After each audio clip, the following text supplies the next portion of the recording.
Então, Mateus capítulo 23, de 23 a 27. Mateus 23, de 23 a 27. Ai de vós, escribas e fariseus, hipócritas, porque dais o dízimo da hortelã, do coentro e do cominho, e tendes negligenciado os preceitos mais importantes da lei: a justiça, a misericórdia e a fé. Devíeis, porém, fazer estas coisas sem omitir aquelas. Guias de cegos, que coais o mosquito e engolis o camelo.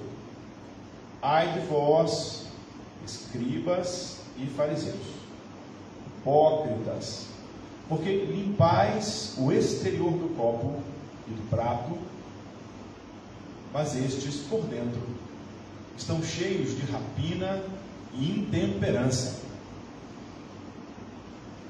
Fariseu cego, limpa primeiro o interior do copo, para que também o seu exterior fique limpo.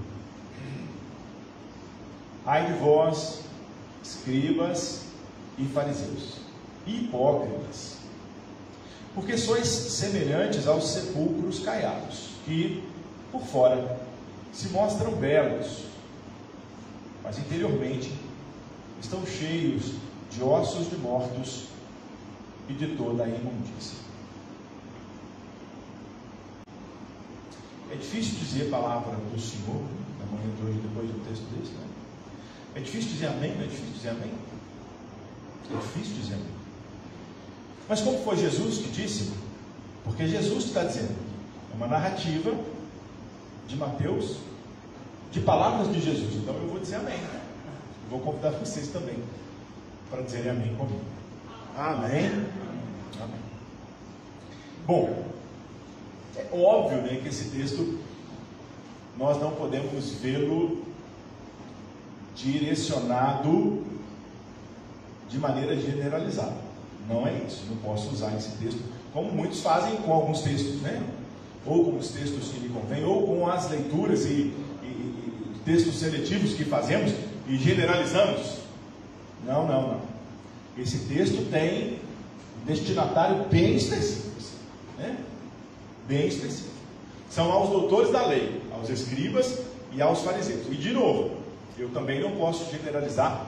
Jesus não está dizendo a todos os escribas e a todos os fariseus também não. Até porque Jesus também foi um fariseu. Então não é também não. São aos fariseus hipócritas. Então tem um grupo dentro do farisaísmo que é objeto de destino desse texto, de Jesus Cristo.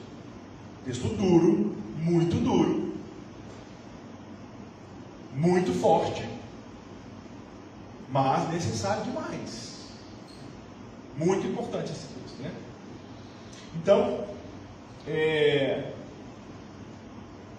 talvez o primeiro aprendizado hoje é a gente não generalizar. E é difícil, né? Porque quando a gente coloca um grupo, a gente já coloca todo mundo no saco ali da mesma coisa, né? Isso acontece com a gente também. Quando a gente usa a palavra evangelho, tem uma dificuldade com essa palavra atualmente, principalmente com algum comportamento de algumas pessoas que se dizem evangélicas, e eu tenho dificuldade demais, inclusive.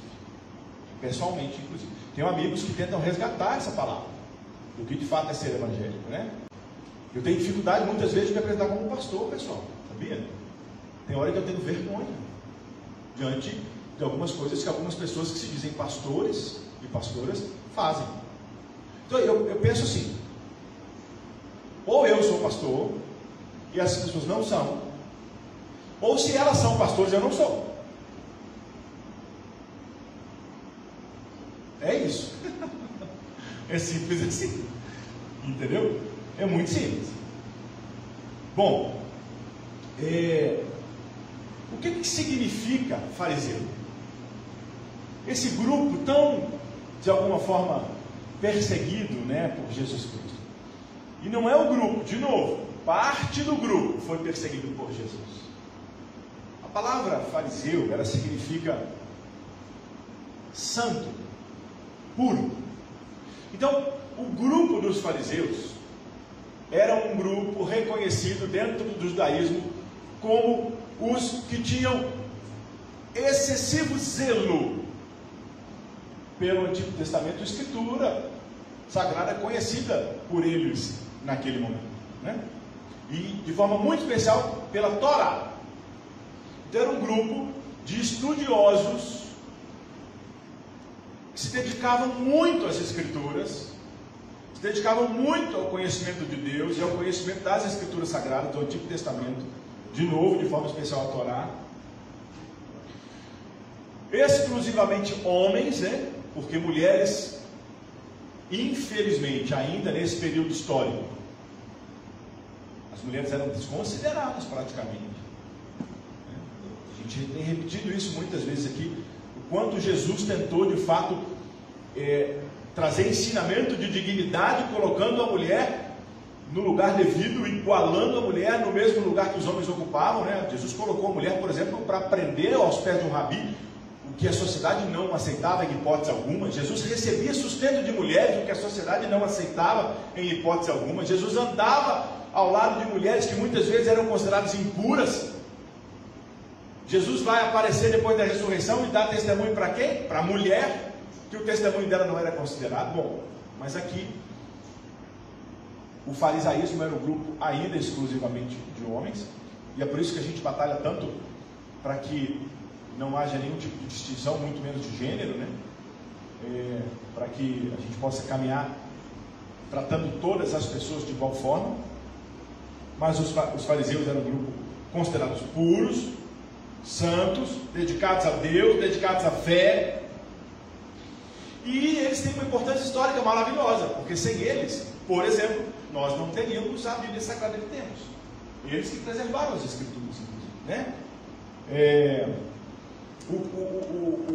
O que estamos vivendo aqui hoje, de nos assentarmos em torno das Escrituras e pensarmos e refletirmos e aprendermos juntos, isso é herança dos fariseus. Os fariseus que deixaram essa herança do judaísmo e que o cristianismo herda essa herança, de reunirmos em pequenas comunidades de fé, colocarmos como centro as Escrituras, lermos as Escrituras e buscarmos de alguma forma uma compreensão saudável das Escrituras para o exercício da nossa espiritualidade com saúde.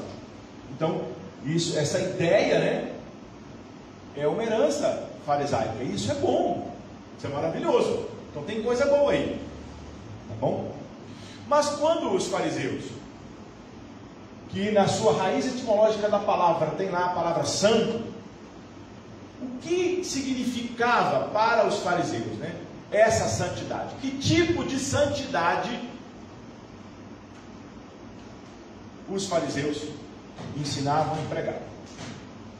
E é sobre isso que eu quero falar, porque a santidade para os fariseus era uma santidade ritual, tá bom? Então, os fariseus eram considerados santos porque eles cumpriam cotidianamente vários ritos, várias práticas de pureza, como lavar as mãos. Não é por uma questão higiênica, né? Era um rito de lavar as mãos, de lavar suas vestes, a maneira de se vestir, os utensílios utilizados, alguns banhos rituais. Tudo isso eram ritos que, cumpridos, eles eram considerados santos. Então a santidade era uma santidade ritual. Alguns fariseus entendiam que o chamado farisaico era pessoal, e esses ritos eram para eles. Outros fariseus não. Outros fariseus não eram tão sinceros assim. Eram fariseus que impunham esses ritos aos outros e cobravam dos outros o exercício desses ritos, mesmo os outros não se entendendo chamados para o farisaísmo. E eu tenho um problema quando alguma coisa é imposta, né? Tenho uma dificuldade e não penso que Deus impõe absolutamente nada a ninguém. Eu tenho falado para a comunidade, antes das férias eu já utilizei isso algumas vezes, e repito isso, tenho me aproximado cada dia de um Deus muito mais todo amoroso do que o Deus da nossa fé histórica, que é colocado como um Deus todo poderoso. E eu tenho questionado esse Deus todo poderoso, né? De maneira muito especial quando muitas injustiças acontecem. Que poder é esse, né? Até primeiro porque poder é imposição de força a alguém. E aí eu falo assim, será que a gente acredita mesmo no Deus que impõe força a alguém? É isso? Será que Deus impõe força a alguém? Então essa compreensão aqui é uma questão pessoal que eu partilho com a comunidade. Até para que a gente possa perceber de fato características reais do caráter de Deus, aquilo que é possível compreender, dentro das nossas limitações. Bom, então, dentro do farisaísmo você tem um grupo sincero, que não impunha isso aos outros, e um outro grupo. E esse grupo se diferenciava dos outros. Esse grupo se achava um grupo melhor que as outras pessoas, porque eles cumpriam os ritos de santidade e de purificação. Então, na cabeça deles, eles eram superiores aos outros. Compreendem isso? Porque eu faço, eu cumpro esses ritos, né? Então eu sou mais santo que o outro. Então eu sou melhor que o outro. Então eu sou superior ao outro. Eu cumpro os ritos, os outros não cumprem. Então essa santidade tinha uma postura obrigatória de se diferenciar do outro. É essa santidade farisaica que Jesus está criticando. De afastar-se, né? Tem muita gente aí que fala sobre a palavra santo, que significa separado, e aí a aplicação disso, eu escutei tanto isso há anos atrás, isso em um certo período onde eu tinha uma fé mais infantil, me afastou inclusive da minha família, né? Como se a minha família, que na época não era, entre muitas aspas, com muito cuidado da palavra, né, evangélica, como eu era de uma igreja X, e eu não podia então ter talvez a comunhão devida, porque a luz não combinaria com as trevas. É mais ou menos isso, né? Eu tinha que me separar, porque santo é separado. E eu falo, será que é isso mesmo que Jesus gostaria? Será que esse é o ensino de Jesus? Uma santidade que nos torna diferentes dos outros, uma santidade que nos afasta dos outros. E já que eu estou falando de Jesus, eu pergunto para vocês, o que era santidade para Jesus? O que Jesus ensinou como santidade? Porque primeiro que Jesus não se diferenciava das outras pessoas, né? Para ser identificado no grupo, aquele que o traiu teve que chegar e dar um beijo nele, porque ele era igual a todo mundo. Andava no meio do povo, junto do povo. Sim, ele se separava para a oração, claro, mas imediatamente descia e encontrava o povo que estava precisando dele. Imediatamente.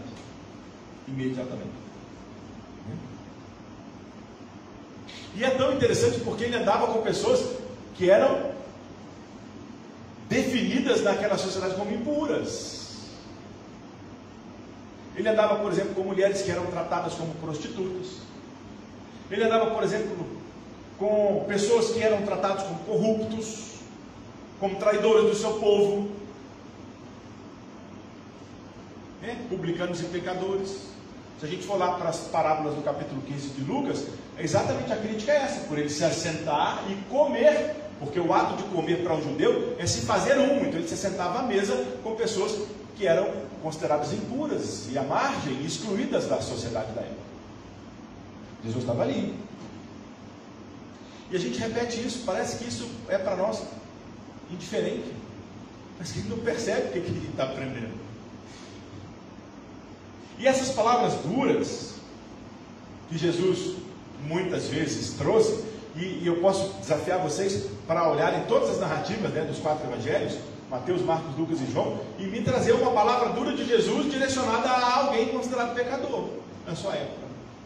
Porque essas palavras duras que Jesus utilizava eram sempre para os oficiais religiosos, os escribas, os chefes da religião, né, os fariseus, os saduceus, os herodianos. E eles recebiam palavras duras de Jesus Cristo.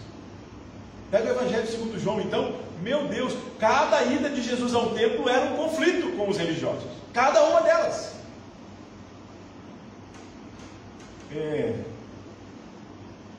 Então, santidade para Jesus não é se afastar. Santidade para Jesus não é se diferenciar. Santidade para Jesus não é cumprir rito. Não é. Ser santo para Jesus é aproximar-se. É aproximar-se de gente diferente, gente à margem da sociedade. É isso que é ser santo para Jesus. E eu fico olhando a igreja no Brasil e fico me perguntando qual herança a igreja traz.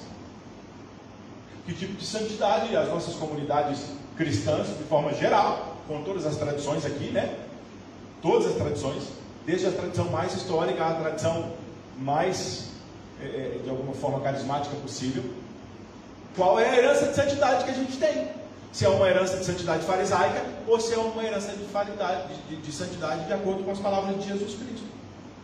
E eu não preciso dizer para vocês. Vocês sabem qual é a herança que a igreja coloca para nós. Ela é uma herança ritual. Se eu vou ao culto, se eu mudo o meu tipo de vestir, né? Muitas vezes eu mudo a minha palavra, muitas vezes eu boto uma bíbliazinha debaixo do braço, né? Quase que como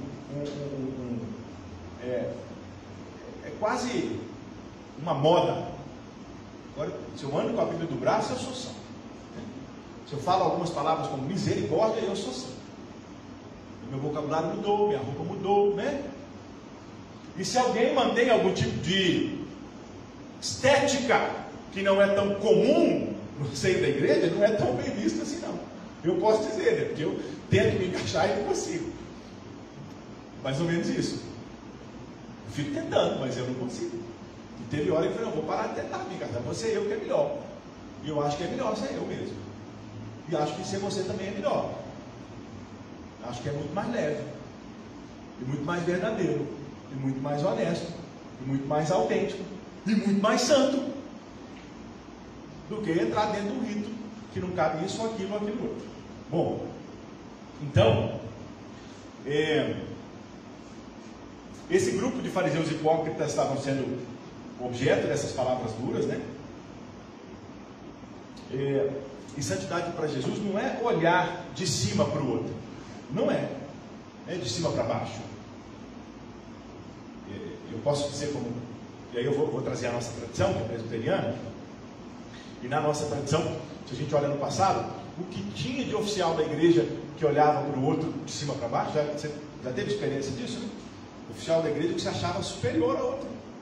E ele olhava de cima para baixo. Aquela coisa arrogante, né? Mas santidade para Jesus é olhar como iguais, no mesmo olho. Se eu vou falar com uma criança, eu vou me abaixar na altura do olho da criança e olhar como igual a ela, né? E conversar com ela como igual. Porque todos nós somos pecadores e todos nós somos agraciados. Então somos iguais. Somos iguais. Santidade para Jesus, então, não é se afastar do mundo, não é se afastar do outro. Muito pelo contrário, é identificar-se com o outro. É reconhecer-se com o outro, no outro, através do outro. É ter o mesmo senso de filiação, porque se eu sou filho, se eu sou filha, o outro também é filho, o outro também é filha. É entender que do mesmo jeito que eu careço da graça, o outro também carece da graça. Que não tem ninguém superior a ninguém e ninguém inferior a ninguém. Independente de tanta segregação que a gente coloca, que hoje eu não preciso citar. Porque eu cito muito essas segregações aqui, hoje eu não preciso. Se Deus me ama, ama o outro também. Se Deus se aproxima de mim, aproxima do outro também. E eu pergunto, que prática que a gente vai sair daqui na manhã de hoje. Se é uma prática de santidade farisaica, ritualística, ou se é uma prática de santidade na ótica de Jesus. E essa escolha ela é pessoal. Ela é pessoal. Eu quero desafiar vocês a seguir a ótica de santidade de acordo com Jesus Cristo. Eu penso ser mais saudável para todo mundo. E penso ser aquilo que de fato a Escritura Sagrada vem nos ensinar, que é aproximar-se do outro, que é identificar-se com sem medo. Sem medo. Sem medo. Que é se compadecer. É ter empatia de fato. E empatia não é só se colocar no outro, não é não julgar o outro, inclusive, né? Porque a ideia de empatia hoje parece que é só se colocar no lugar do outro. Não, é não julgar o outro. Porque tem gente que tenta se colocar no lugar do outro, mas achando que o outro ainda é inferior. Não. É sem julgamento. É sem julgamento. E é refletindo essa santidade de Jesus que eu gostaria que a gente lutasse para construir uma sociedade mais próxima. Aproveitar que o distanciamento social está diminuindo, graças a Deus, né? Daqui a pouquinho a gente vai poder se abraçar, daqui a pouquinho eu volto para a porta, né? No final das nossas celebrações, para poder abraçar todo mundo, se Deus quiser, em muito pouco tempo, para que isso dê certo. Tá? Eu agradeço muito a Deus por isso, no nome santo de Jesus. Tá? Nós vamos orar também aqui, não só por nós mesmos, né? Nesse momento o convite agora é de oração, a gente está orando pela Helena, pelo Pacheco que vai para casa, né? E vamos orar também pela Estela, que pediu oração também pela transmissão aí no Facebook, pedindo a Deus aí saúde pela Estela que está com um problema na garganta, que Deus possa alcançar a Estela nesse momento, no nome de Jesus. Pedro, como? Está internado de novo? Complicou, cara? Na perna? Pessoal, vamos adotar, a gente já tem adotado Pedro já há meses, né, Gabriel? A gente está orando por Pedro e hoje, Pedro, a informação que o Gabriel traz é que Pedro, que é um garoto que, quando nós começamos a orar por ele, ele tinha 12, hoje tem 13 anos, foi submetido, graças a Deus, a uma cirurgia que foi bem sucedida, da retirada de um tumor no fêmur, né? Não precisou amputar a perna dele, mas parece que está com uma infecção, né? E a gente precisa interceder por Pedro também. Então, oremos pelo Pedro no final da nossa celebração. Abaixemos aí as nossas cabeças e falamos com Deus por nós, pelo estilo de santidade que a gente herda, né? Pelo desafio da gente viver uma santidade de acordo com Jesus Cristo, e pela vida de Estela, de Pedro, de Helena, de Pacheco, e de cada pessoa que necessita. Assim, Deus, o Senhor que é nosso Pai, o Senhor que nos acolhe como uma mãe também, nos alimenta como crianças no peito, como uma galinha que protege os seus pintinhos, nos acolhe debaixo dos seus cuidados. Que assim descansemos em Ti na manhã de hoje, e sim, administremos esse incômodo de que muitas vezes chamamos de santidade o que não é para Jesus Cristo. Muitas vezes não entendemos direito o que Jesus veio nos ensinar, que tipo de santidade Jesus gostaria que a gente de fato exercesse. Ajude-nos nessa caminhada, sustente-nos hoje, esse domingo e na vida, no nome santo de Jesus Cristo. Amém. Fiquemos de pé, minhas irmãs e meus irmãos. Pai nosso, que estás no céu, santificado seja o teu nome, venha o teu reino, seja feita a tua vontade, assim na terra como no céu. O pão nosso, cada dia nos dá hoje, perdoa as nossas dívidas, assim como nós perdoamos aos nossos dívidas. Não nos deixes cair em tentação, mas livra-nos do teu reino, o poder e a glória para sempre. Com as mãos estendidas, recebamos a bênção no nome. Da graça do nosso Senhor Jesus Cristo, o amor de Deus, nosso Pai, consolo e comunhão do Santo Espírito, sejam sobre a sua vida, minha irmã, sejam também sobre a sua vida, meu irmão, sobre cada família aqui representada, sobre a nossa comunidade de fé, e sobre toda a humanidade tão carente e necessitada de Deus. Amém.